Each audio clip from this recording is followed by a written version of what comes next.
이 시간 자리에 일어나셔서 영과 진리로 주일 예배를 하나님께 드리시겠습니다.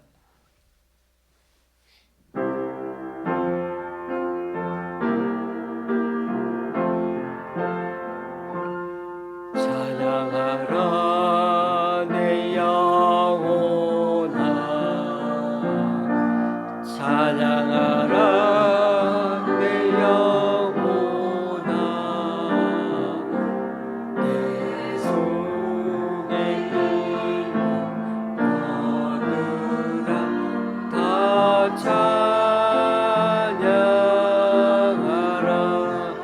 경배하라 경배하라 내 영혼아,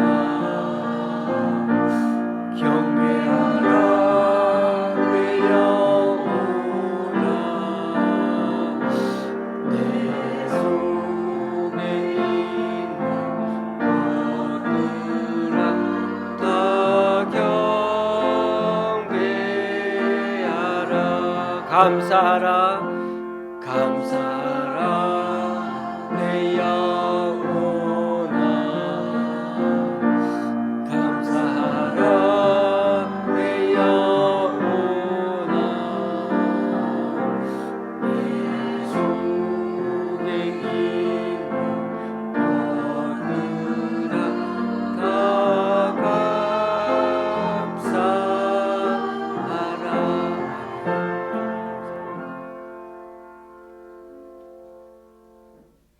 큰 회중 가운데에서 나의 찬송은 주께로부터 온 것이니 주를 경외하는 자 앞에서 나의 소원을 갚으리이다. 겸손한 자는 먹고 배부를 것이며 여호와를 찾는 자는 그를 찬송할 것이라. 너희 마음은 영원히 살지어다. 땅의 모든 끝이 여호와를 기억하고 돌아오며 모든 나라의 모든 족속이 주의 앞에 예배하리니 나라는 여호와의 것이요 여호와는 모든 나라의 주제심이로다. 아멘. 사도신경으로 주님께 신앙 고백 올려드립니다. 전능하사 천지를 만드신 하나님 아버지를 내가 믿사오며 그 외아들 우리 주 예수 그리스도를 믿사오니 이는 성령으로 잉태하사 동정녀 마리아에게 나시고 본디오 빌라도에게 고난을 받으사 십자가에 못 박혀 죽으시고 장사한 지 사흘 만에 죽은 자 가운데서 다시 살아나시며 하늘에 오르사 전능하신 하나님 우편한 자 계시다가 저리로서 산자와 죽은 자를 심판하러 오시리라. 성령을 믿사오며 거룩한 공예와 성도가 서로 교통하는 것과 죄를 사하여 주시는 것과 몸이 다시 사는 것과 영원히 사는 것을 믿사옵나이다. 아멘. 자리에 앉으셔서 찬송 6장 하나님께 찬양 드리시겠습니다.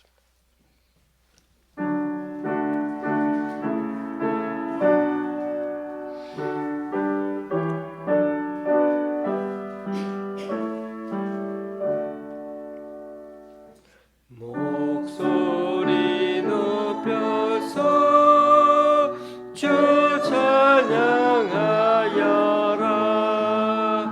영광과 권세와 존귀와 위엄을 오늘이 다스리시는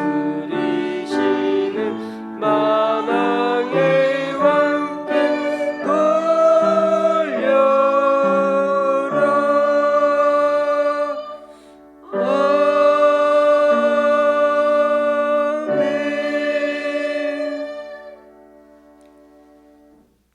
교도문 50분을 다 함께 교도하시겠습니다.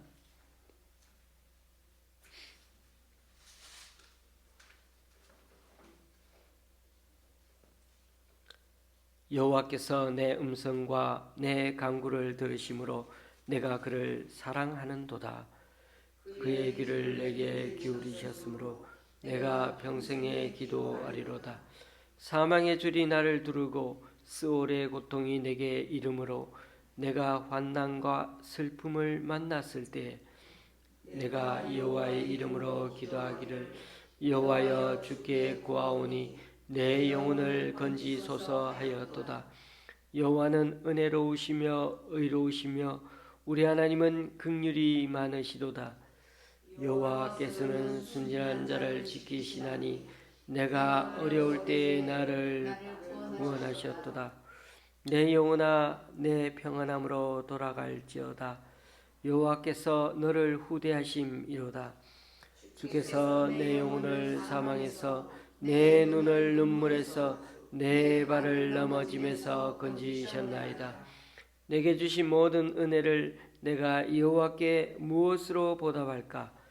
내가 구원의 잔을 들고 여호와의 이름을 부르며 여호와의 모든 백성 앞에서 나는 나의 서원을 여호와께 갚으리로다.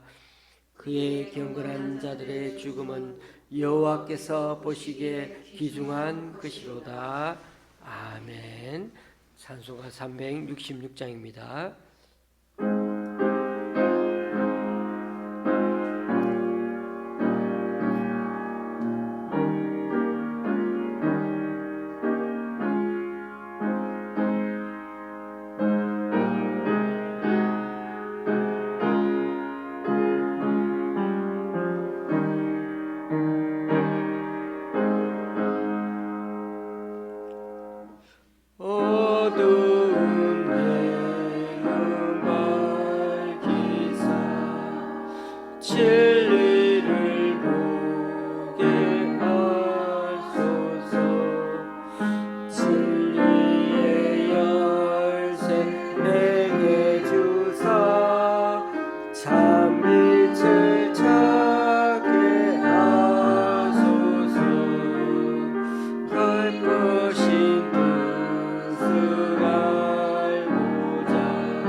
주보 2면을 펴셔서 함께 기도문을 천천히 읽으시면서 하나님께 중보하는 시간을 갖도록 하겠습니다. 첫째 줄은 사유자가 읽고 다음 줄 우리 다 함께 기도하는 마음으로 그렇게 읽도록 하시겠습니다. 먼저 우리 자신을 살피고서 기도하고자 합니다. 우리가 죄악을 품고 기도하면 그 기도는 듣지 않으시기에 이 시간 우리 자신의 죄인됨과 부족함, 연약함을 주님께 고백하고 맡깁니다. 주님의 보혈로 우리를 정결케 하여 주시고 성령님의 인도하심과 능력을 덧입어 기도하는 이 시간 되게 하여 주소서. 잠시 기도하십니다.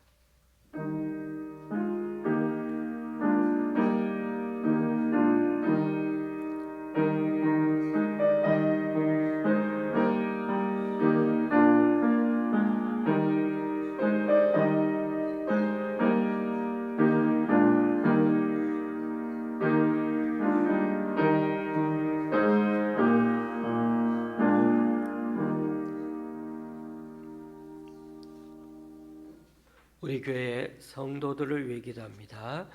파주 시티 병원에 있는 강춘자 권사님이 앞으로는 좀 더 재활 치료에 적극적으로 임하여 오른쪽 손목과 팔을 사용할 수 있도록 주님 도와 주소서. 지금 교회에 나오지 않는 성도들이 많은데 이들의 각자 상황을 주님 아시오니 신앙으로 이겨낼 수 있도록 붙들어 주옵소서.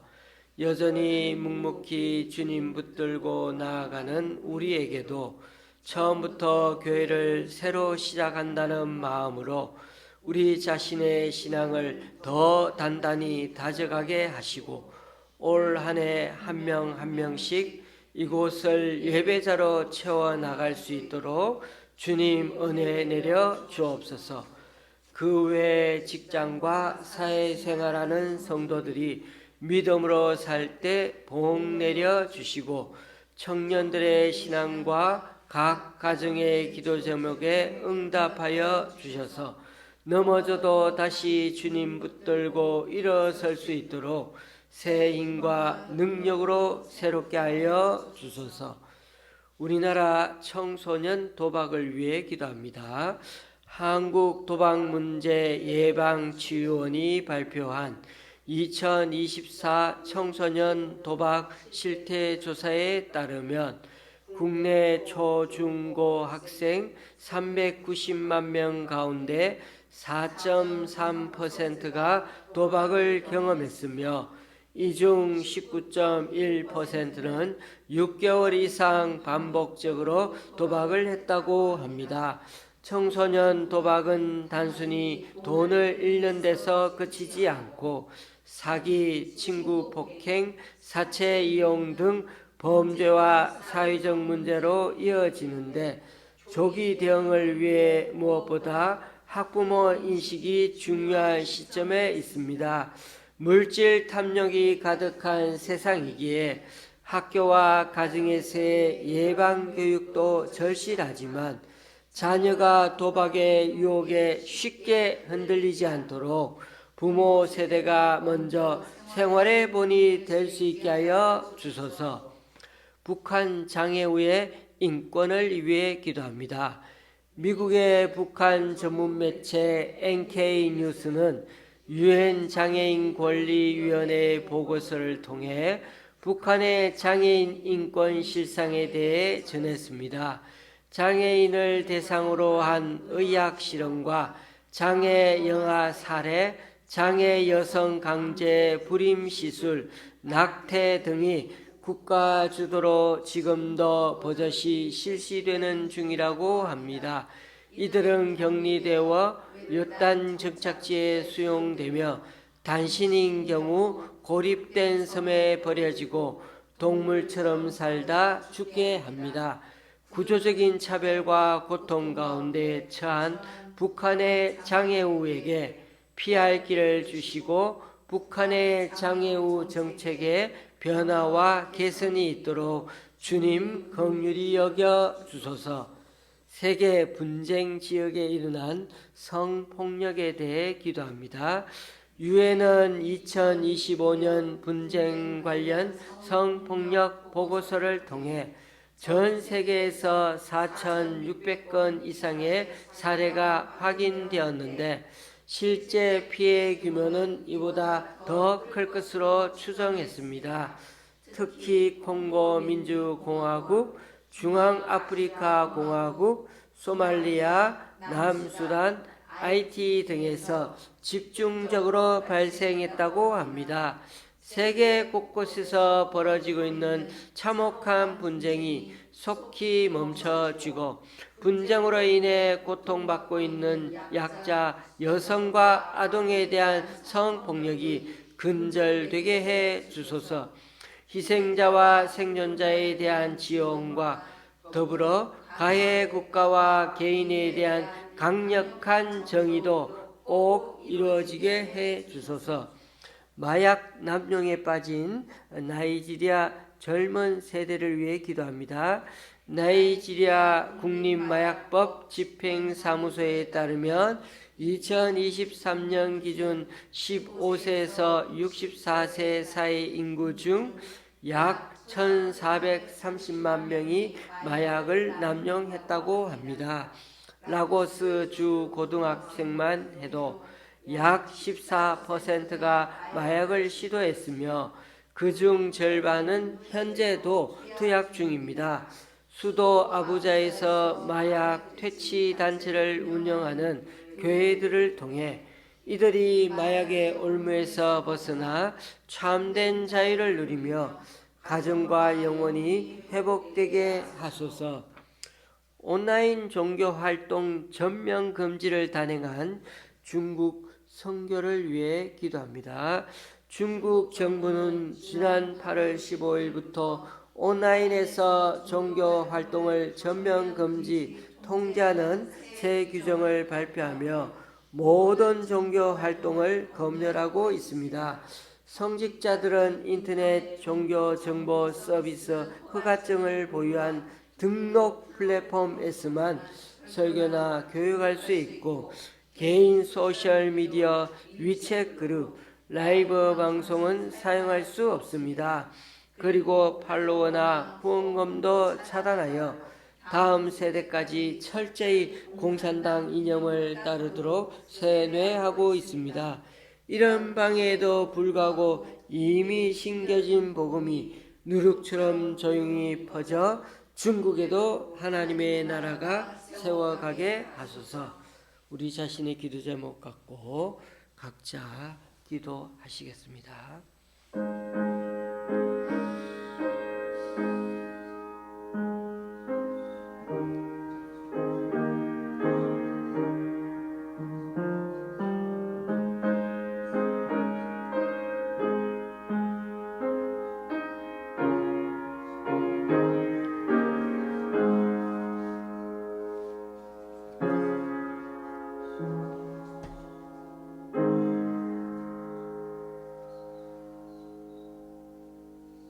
예수님의 이름으로 기도합니다. 아멘. 오늘 우리에게 주시는 하나님의 말씀은 역대하 24장 12절에서 16절까지입니다. 제가 가지고 있는 구약 성경은 687쪽입니다. 역대하 24장 12절에서 16절까지입니다.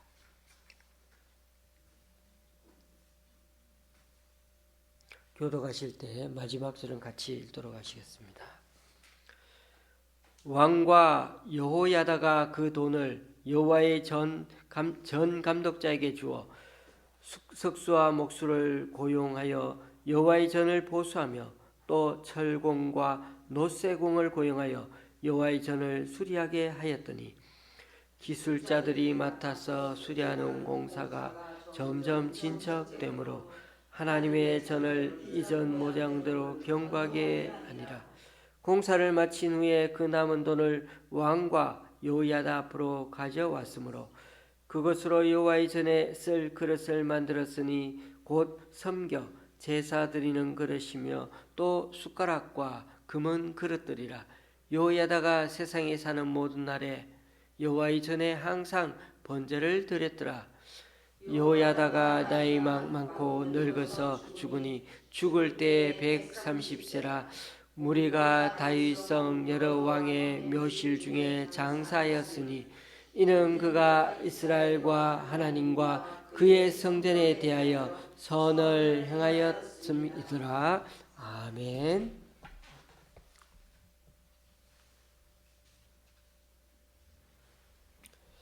우리는 지금 역대기 말씀을 살펴보고 있는데요. 지난주에는 4명의 왕들, 즉 르호보암, 아비야, 아사, 여호사밧에 대해서 살펴보면서 비록 그들이 공인이고 왕의 직무를 하고 있었지만은 그 직무를 감당하면서 친인척 관계가 얼마나 왕의 사역에 지대한 영향을 미치는지를 보게 되었습니다.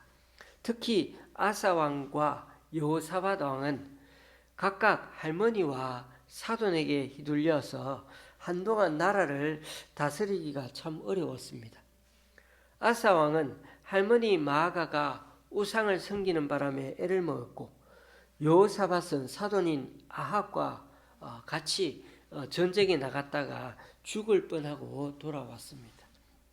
그래서 말씀드리기를 제가 외척 관계, 친인척 관계는 어떻게 해도 떨쳐버릴 수가 없고 우리가 죽을 때까지 가야 하기는 한다고요. 그럼에도 불구하고 신앙 관계에 있어서만은 양보하지 말고 하나님과의 관계가 제일 우선이 되어야 한다고 말씀드렸습니다. 차라리 다른 걸 양보하더라도, 돈을 손해보고 또 욕을 얻어먹더라도 하나님과의 관계를 지켜나가는 것이 제일 중요합니다.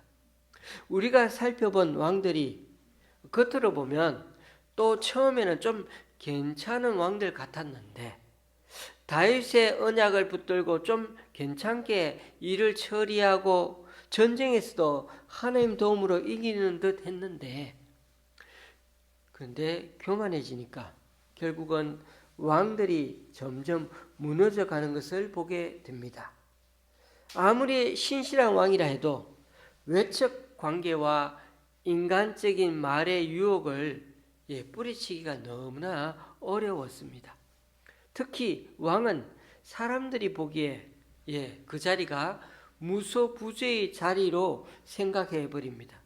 그러니 왕 스스로도 자기 위에 아무도 없는 자라 없다고 생각하면서 자기 마음대로 하기 쉬운 자리가 바로 왕의 자리였습니다.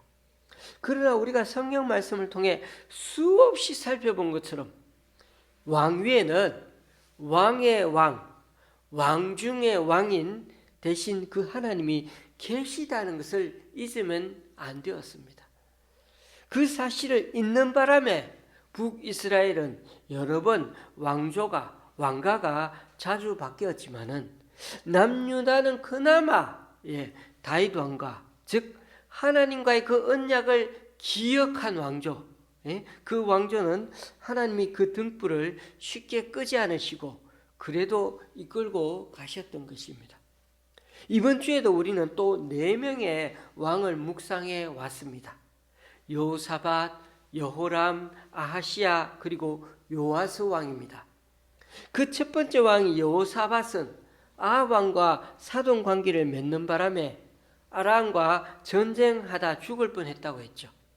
그러나 나중에는 정신을 차린 후에 나라의 내실을 다시금 다지는데 아주 애를 썼습니다.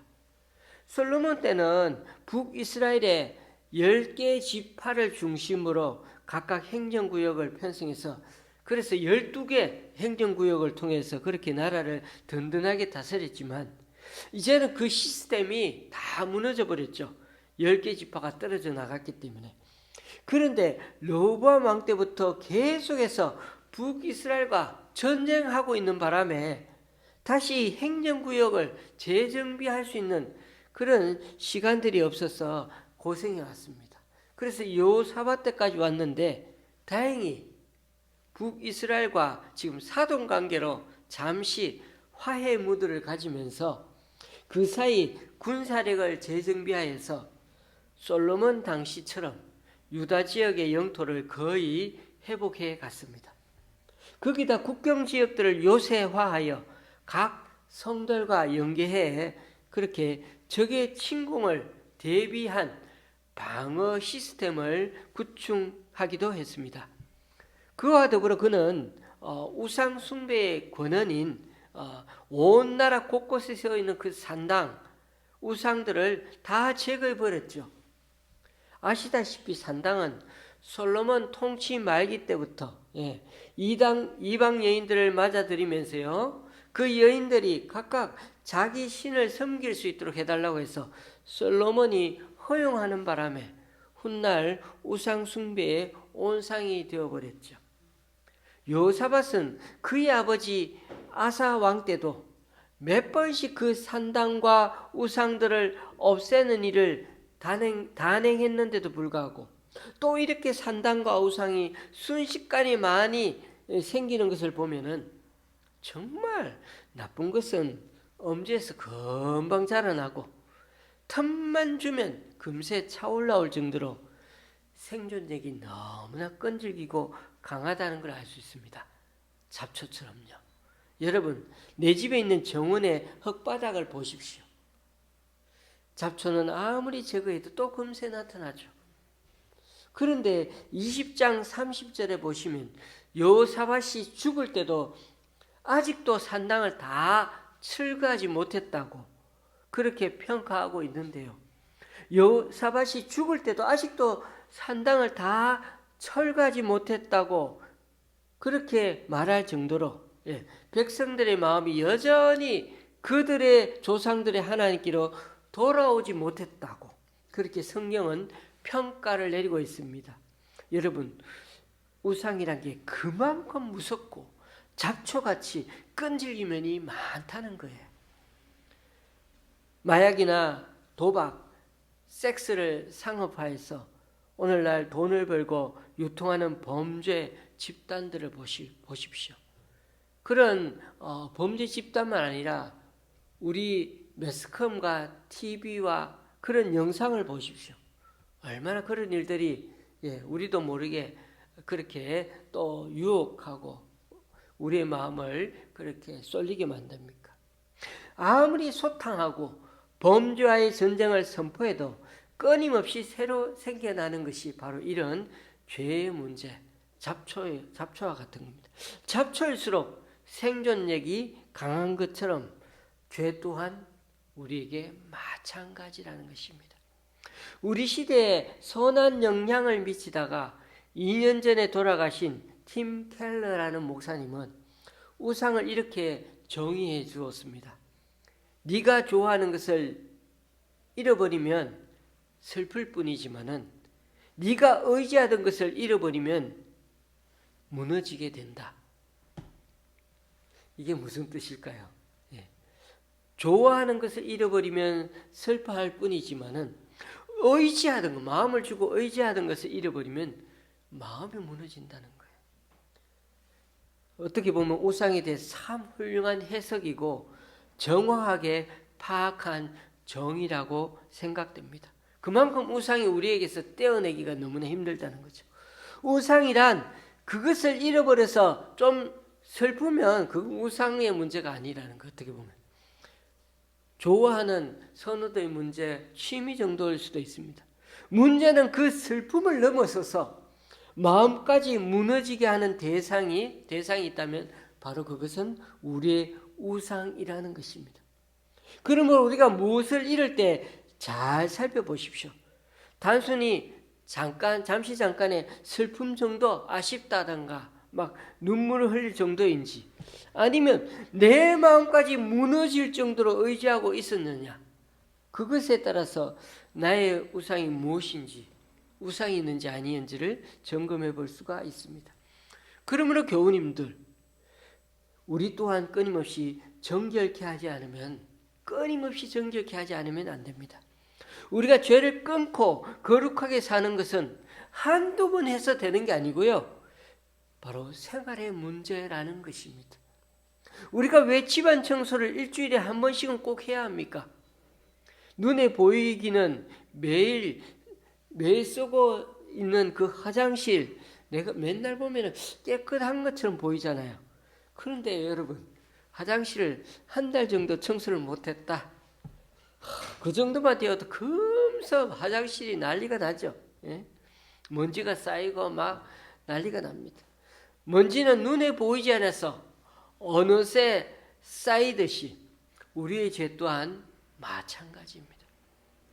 마음을 정결하고 죄에 대해 냉정하게 노라고 하지 않으면은 죄의 유혹은 그런 우리 마음을 금세 잘 읽어서는 구렁이 담 넘어 들어오듯이 우리 가까이에 와 있을 것입니다. 그런 점에서 우리는 여호사밧 왕을 통해 배울 점이 참 많습니다. 산당과 우상을 파괴하여 우상 숭배의 근원을 제거한 여호사밧은 백성들에게 더 적극적으로 하나님의 말씀을 가르치기로 결심했던 것입니다. 그때가 바로 그가 왕위에 오른 지 딱 3년이 지난 때였습니다. 여러분, 더러운 물을 버렸으면 그 빈컵에는 빨리 깨끗한 새 물을 채워 넣어야 합니다. 그렇지 않으면 빈컵에 어느새 먼지가 들어와 다시 더러워질 가능성이 많습니다. 여호사밧이 산당과 우상을 파괴하고 나서 곧바로 말씀으로 백성들을 가르치는 일에 집중했던 그 이유가 바로 여기에 있는 것입니다. 그 다음 왕이 바로 여호람입니다. 여호사밧의 장자인 여호람 왕의 사역은 어땠을까요? 아버지가 해놓은 일들을 맞습니다. 하루아침에 다 까먹어 버렸습니다. 왕위에 있는 8년 동안 자신의 동생들 다 죽여버리고 신하들까지 죽일 정도로 아주 잔인했습니다. 그러자 하나님은 주변 나라들을 부추겨서 여호람을 힘들게 만들었고 심지어 엘리야 선지자가 나설 정도로 강력하게 경고를 날리기까지 했습니다. 그럼에도 그는 잘못을 멈추지 않았죠. 결국 여호람 왕은 엘리야의 예언처럼 창자가 밖으로 빠져나온 채로 죽었는데 흥미로운 점은 21장에 나와 있는 것처럼 백성들이 다른 왕들에게는 다 피워주던 그 향을 여호람의 무덤에는 피워주지 않았다는 것입니다. 그가 죽으니까 이제 그를 아끼는 사람이 없어졌다는 거죠. 죽어서는 향표도 오지 않았다는 거죠. 죽어서는 제대로 대우받지 못했다는 것입니다. 그래서 왕들이 묻힌 묘지에 묻히지 못하고 다른 무덤 지역에 묻혔다는 것입니다. 그만큼 죽어서 비참한 말로를 맞이한 왕이 바로 여호람이었던 것입니다. 그 뒤를 이어 왕이 된 아하시야도 마찬가지였죠. 어머니 아달랴의 꾀임에 빠져서 아합 가문의 가르침대로 우상을 숭배하며 살다가 딱 1년 만에 여우에게 붙잡혀 죽임을 당하고 말았습니다. 어떻게 보면 여호사밧 왕이 25년간 왕위를 아주 걸실하게 다져 넣었는데도 여호람과 아하시야가 연속해서 순식간에 다 나라를 망쳐버린 것입니다. 그리고 그 다음에 나오는 사람이 바로 아달랴인데 그녀가 바로 아합의 딸이면서 여호사밧의 며느리인 거죠. 잘못된 결혼으로 사돈관계를 맺는 바람에 여호사밧의 약점으로 아주 남아서는 그 자신이 스스로 남유다 왕권을 차지하려고 유다 왕족들을 다 죽여버리고 스스로 왕이 된 여인이었죠. 하지만 이런 가운데서도 하나님은 그 다윗 왕조를 긍휼히 여겨주셔서 다윗 왕조의 씨를 다 끝내버리지 않고 남겨놓았는데 그가 바로 요아스입니다. 어떻게 보면 이 시리가 잘못하면 잘못된 그 결혼 하나로 인해 가지고 다윗 왕자가 문 닫을 뻔한 그런 절체절명의 위기였는데 말입니다. 그럼에도 21장 7절에 있는 말씀처럼 이전에 다윗과 언약을 맺은 것을 여전히 기억하신 하나님이 이번에도 다윗 왕과의 등불을 지켜주셨습니다. 아달랴는 자신이 다윗 왕조의 씨를 다 말려버렸다고 생각했었는데 제사장이었던 여호야다가 6년 동안 보호하고 있던 아주 어린 왕자를 데려다가 기습적으로 왕의 보호자에 앉히고 왕위식을 거행합니다. 아달랴로 보면은 반역 쿠데타 사건 같았지만 하나님 편으로 보면 다시금 다윗 왕조로 복귀해가는 과정이었던 것입니다. 그런 점에서 무서운 철권 통치 속에서도 어린 요아스를 6년간 지켜내고서 왕으로 세운 그 여호야다는 그 이후에도 끊임없이 왕의 영적 리더십을 위해 경건한 모습으로 옆에서 이끌어 주었던 것입니다. 겨우 7살이던 요아스가 직접 나라를 다스릴 수 없어서 당연히 그가 영적 멘토 역할을 훌륭히 해내었는데, 그러나 자신의 영향력을 남용하지는 않았던 것입니다. 이 얼마나 훌륭한 일입니까? 24장 2절을 보면 여호야다가 살아있는 동안에는 요아스가 하나님 보시기에 정직하게 행했다고 말씀하고 있습니다. 교우님들, 여호야다가 얼마나 왕을 잘 보필했는지 한번 보십시오. 그가 죽을 때 130세였습니다. 그 당시에 50도 안 되어 죽는 사람이 많은 시대에 130세까지 사는 것은 이런 사람은 유일할 것 같아요. 그런데 이 나이로 한번 계산해 보면 요아스를 아기 때부터 거둘 때가 아마도 최소한 90대쯤 되지 않았을까요? 그런 노인의 모습으로 나이 어린 왕을 늘 옆에서 여전히 돌봐주었다는 게 얼마나 신실하고 경건한 태도의 사람인지를 알 수가 있습니다. 오늘 우리가 읽었던 성경 본문에 또 흥미로운 구절이 있죠. 16절입니다. 같이 한번 읽어볼까요? 16절 한번 더 읽겠습니다. 무리가 다윗성 여러 왕의 묘실 중에 장사하였으니 이는 그가 이스라엘과 하나님과 그의 성전에 대하여 선을 행하였음이더라. 여기에 좀 이상한 점을 느끼지 못하십니까? 제사장을 왕들의 무덤에다가 묻었다는 겁니다. 여러분, 조금 전에 제가 21장 끝부분 말씀을 드리면서 요람 왕은 어땠다고요? 하나님 말씀을 듣지 않다가 창자가 밖으로 나오면서 죽었다고 했죠. 그리고 백성들은 그에게 왕들에게 피우는 향도 피우지 않고 묘지도 무덤이 있는 곳에 묻지 않았다. 왕의 무덤이 있는 곳에 묻지 않았다고 했죠. 그만큼 사람들이 대우해 주지 않았는데 이 제사장 요야다는 하나님 앞에 또 자기 백성들 앞에 이스라엘 앞에 너무나 선한 일을 해서 사람들이 모두 한 마음으로 왕들의 무덤에다가 묻어드려야 하겠다며 그렇게 존경심을 다해 섬겼습니다. 그만큼 사람은요, 그 사람이 죽은 후에야 제대로 된 평가를 내릴 수가 있습니다. 교우님들, 나이 늙어 할아버지 할머니가 된다 해서 할 일이 없는 게 아닙니다. 그냥 자식들이 해주는 대우받고 사는 것만 남은 게 노인 생활이 아니죠. 나이 들었어도 노역을 부리면은 이 아사 왕 때의 마아가 테오처럼 또 요아스의 할머니 아달랴처럼 오히려 사람들에게 거침돌이 되고 하나님에게 큰 중범죄를 저지르는 꼴이 되기도 합니다. 그러나 그와 반대로 보십시오. 100세가 훨씬 넘은 여호야다를 보십시오.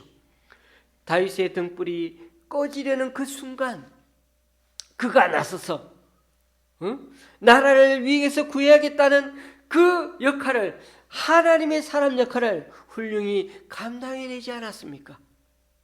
교우님들, 그런 점에서 보면 나이 문제가 아니죠.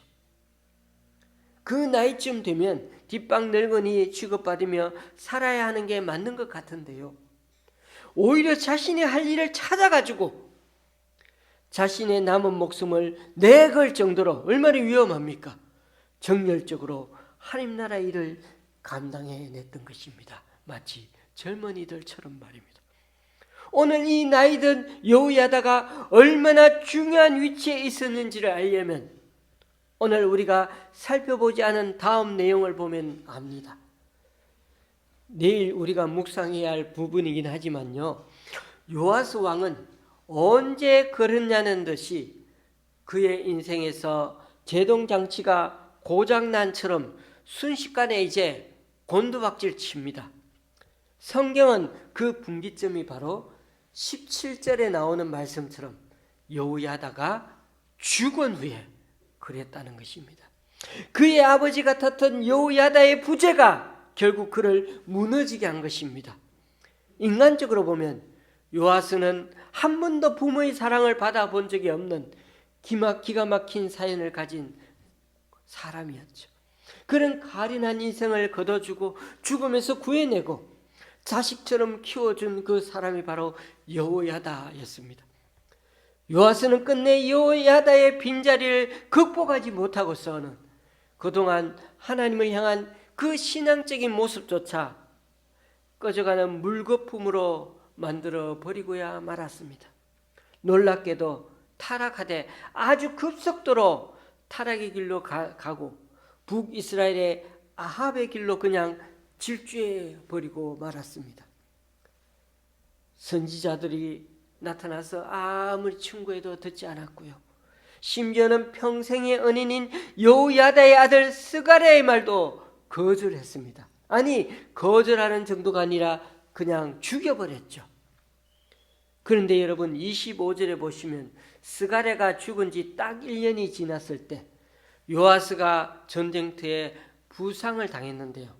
그때 신하들이 기다렸다는 듯이 그를 죽여버립니다.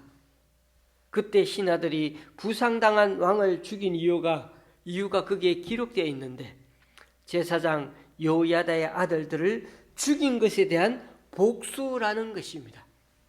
그렇게 은혜를 베푼 여호야다 가문인데 그 아들들을 죽인 것에 대해서 백성들 모두가 분노하고 있었다는 것을 알 수가 있습니다. 이처럼 여호야다는 비록 노인이었지만은 하나님을 위해, 나라를 위해 자신의 남은 여생을 몽땅 바쳤고 또 그의 정직한 모습을 온 신하들과 모든 백성들에게 인정받고 신망을 받았기에 죽었어도 왕처럼 대우받으며 왕들의 묘지에 묻힐 수 있었던 것입니다. 그런데 아이러니하게도 여호야다의 아들들을 처참하게 죽인 요아스 왕은 오히려 왕들의 무덤에 묻히지 못하고 말았습니다. 제사장은 왕의 무덤에 묻혔는데 정작 왕은 왕들의 무덤에 묻히지 못한 것이 얼마나 아이러니하고 통쾌한 하나님의 복수극입니까? 이것이야말로 하나님의 제대로 된 평가이며 우리가 죽을 때 하나님이 마지막으로 셈하시는 모습이 아닐까요? 천국에 들어갈 것 같았던 사람은 들어가지 못하고 오히려 자신이 착한 일을 한 것 같지 않던 사람들은 지극히 작은 사람에게 선을 베푼 게 곧 하나님에게 한 것이라고 예상 밖에 칭찬받는 그런 일들이 일어나는 게 바로 하나님 나라의 놀라운 비밀입니다. 교우님들, 요아스를 보십시오. 그렇게 알뜰살뜰 성전을 제대로 보수하기에 죄의 23년이 되었을 때도 엄격하게 제사장들과 레위인들을 닥달하며 재촉하지 않았습니까? 왜요? 자신이 성전에서 6년간 숨어 살던 곳이어서 더 애착이 가지 않았을까요? 그런데도 나중에 타락해 가니까요, 자신이 그토록 보수하고 애지중지 고치려고 했던 그 성전들에서 여호야다의 아들이요 선지자인 스가랴를 죽이고야 말았습니다. 참고로 예수님이 바리새인과 서기관 같은 영적 지도자들을 꾸짖으며 이렇게 말씀하신 적이 있습니다. 창세 이후로 흘린 모든 선지자의 피를 이 세대가 감당하되 곧 아벨의 피로부터 제단과 성전 사이에서 죽임을 당한 사가랴의 피까지 하리라. 내가 너희에게 이르노니 과연 이 세대가 담당하리라. 누가복음 11장에 있는 말씀으로 화 있을진저 이렇게 화 시리즈로 말씀하신 부분인데 여기에 나오는 사가랴의 피가 바로 여호야다의 아들 스가랴의 피를 가리킨다고 학자들은 해석합니다.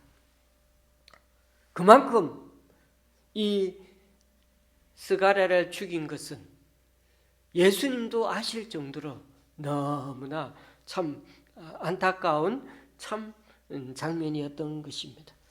어쨌든 요아스의 모습을 보십시오. 성전 보수자, 성전 수호자이던 모습에서 오히려 성전에서 사람을 죽여버리는 성전 파괴자로 전락해 버립니다. 여호야다가 사람들을 시켜 아달랴를 죽일 때도 그녀가 성전 입구를 다 빠져나갈 때까지 기다렸어야 성전 밖에서 죽이지 않았습니까? 말씀을 마칩니다. 나이가 점점 들어가면 많은 면에서 열정이 사라집니다. 젊을 때는 피가 뜨거우니까 이리저리 부딪혀가면서도 왕성하게 일합니다. 밤새서라도 일을 하니까 직장마다 가능하면 젊은 사람들을 뽑아 일을 시키지 않습니까? 그러니 6, 70, 아니 80이 되면 모든 게 다 그러고는 좀 모든 게 느려지죠. 눈치는 백단인데 그냥 못 들은 척하면서 그냥 지나치려고 하는 때가 많습니다. 그만큼 몸도 무겁고 힘이 드는 게 사실이니까. 그러나 교우님들, 제사장 여호야다는 세상에 사는 모든 날 동안에 요아스가 여호와 보시기에 정직하게 행하도록 계속해서 멘토 역할을 하는 것을 멈추지 않았다고 말씀하고 있습니다. 이처럼 한 사람을 통해서 많은 사람이 그릇된 길로 빠져들 수도 있고, 또 한 사람이 바로 서면 나라와 민족 전체가 깨우침을 받고 바른 길로 가기도 함을 오늘은 우리는 귀한 교훈을 받게 됩니다. 기억하십시다. 여호야다처럼 지혜 있는 자는 궁창의 빛과 같이 빛날 것이고, 많은 사람을 옳은 대로 돌아오게 하면 그 사람의 삶은 별과 같이 영원히 빛나게 될 것입니다. 우리가 비록 나이 점점 들어가더라도 주님 위에 쓰임받을 수 있고 여호야다처럼 그렇게 살아갈 수 있음을 믿고 주님 위에, 교회 위에 늘 사람들에게 선한 영향력을 미치면서 앞으로도 열심을 내며 믿음으로 살아가는 저와 여러분이 될 수 있기를 주님의 이름으로 간절히 축원합니다. 기도하시겠습니다. 주님, 오늘도 왕들의 이야기를 통해 무소부재의 왕 위에도 왕이 있음을 다시금 고백하게 됩니다. 우리 인생이 우리 것이 아니라 하나님이심을 인정하고 우리의 삶이 온전히 하나님의 뜻대로 진행되어 갈 수 있도록 늘 주님의 음성 듣는 것을 즐겨하는 우리 되게 하여 주옵소서. 예전보다 지금 21세기가 온갖 우상의 잡동사니들이 더욱 여러 모양으로 모여있는 이 시대인데, 우리가 돈을 쫓고 명예를 쫓고 사람을 쫓아가지 않게 하시고 온전히 주님만 쫓아가게 하여 주옵소서. 팀 켈러 목사님은 우리에게 진정한 우상이 무엇인지를 알려면 우리가 좋아하는 것을 잃을 때 그저 슬퍼하는 정도에 그치는지, 아니면 그 슬픔을 넘어서 우리 마음까지 무너지고 있는지를 보면 알 수 있다고 했습니다. 우리가 의지하는 것이 돈이요 사람이 되지 않게 하시고 오직 주님이 우리가 목숨처럼 의지하는 분임을 잊지 않는 우리 되게 하여 주옵소서. 그러기 위해 혼란스러운 세상에서 영적 분별과 경건한 삶을 위해 여호야다 같은 훌륭한 동력자, 멘토를 보내주셔서 함께 성숙한 신앙의 길로 나아갈 수 있도록 주님 인도하여 주옵소서. 그래서 주님 위에 언젠가 하늘의 별처럼 사람들에게 선한 영향력을 미치는 자로 점점 더 거듭나는 우리 되게 하여 주옵소서. 예수님의 이름으로 기도드리옵나이다. 아멘. 찬송가 376장입니다.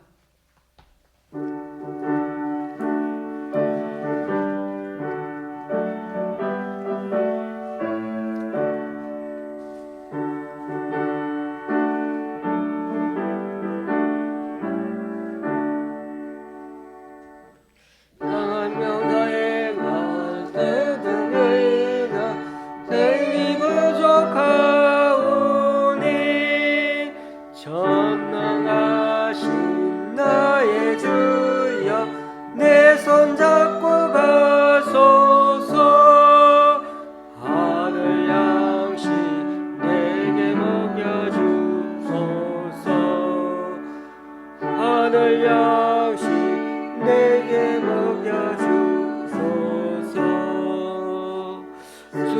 요단 같은 생명수로 항상 목에 놓치고 불과 누름 기둥으로 갈 길 인도하소서.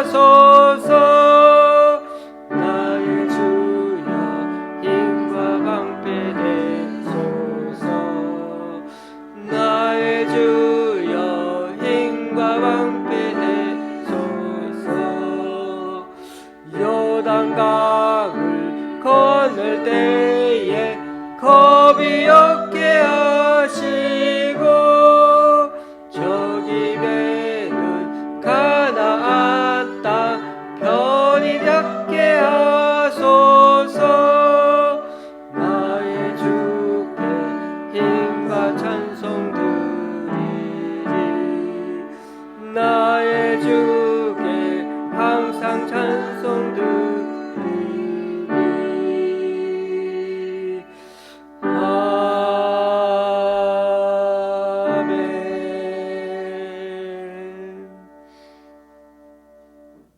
이제 다 같이 일어나셔서 하나님께 예물을 봉헌하시겠습니다.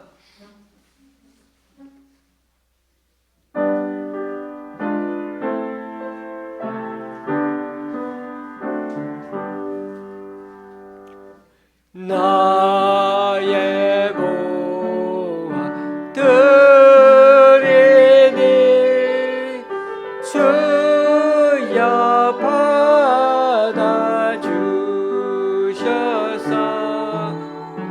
하늘나라 위하여 주 뜻대로 쓰소서.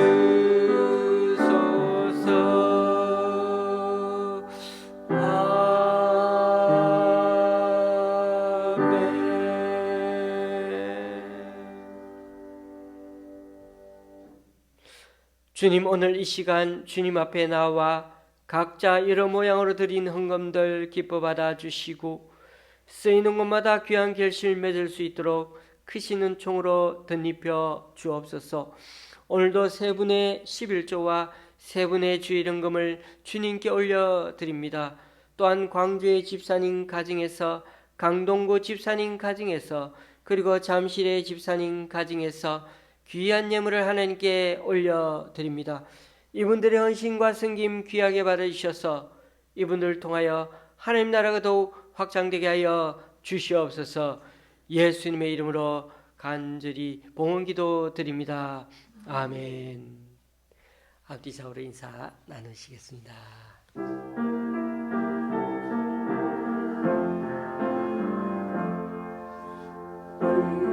우리에게 향하신 여호와의 인자하시니 크고 크도다 크시도다 크고 크도다 크시도다.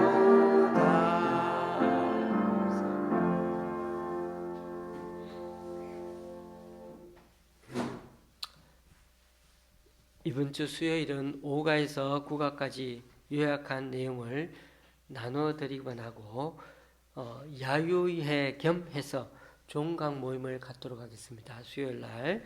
예. 광고한 대로 오늘 오후에 오거리 교회에서 저희 교회의 건물을 잠시 사용하려고 합니다. 그리고 다음 주 주일날 저녁에 저희 집사람하고 제가 이렇게 잠시 해외에 그렇게 4박 6일간 다녀오게 됩니다. 예. 다음 주 주일날 예배는 평상시처럼 여기서 함께 또 예배 드리니까 아무 문제는 없습니다만은 수요일은 이번 주 말고 다음 주는 한 주간 쉬어야 될 것 같습니다. 찬송가 53장입니다.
우리 주 예수 그리스도의 은혜와 하나님 아버지의 크신 사랑과 성령님의 교통 교제케 하심이 왕 위에 왕이 되신 하나님을 기억하는 그 다윗 왕가의 언약에 늘 진심이신 하나님이시기에, 그래서 왕가의 등불이 꺼질 듯해도 다시금 등불을 살리시는 하나님이시기에, 그 하나님의 손길에 쓰임받는 오늘 말씀의 여호야다처럼 마지막 목숨이 떨어지는 그날까지 신실하게 선한 연약력으로 우리 또한 살아가기 원하는 여기 모인 우리 조원시학교의 성도님들과 그 가정 위에, 병원에 계신 우리 강춘자 권사님 위에, 또 여러 사정으로 교회에 나오지 못하는 성도님 위에 이제로부터 영원히 함께 하시기를 간절히 축원하옵나이다. 아멘.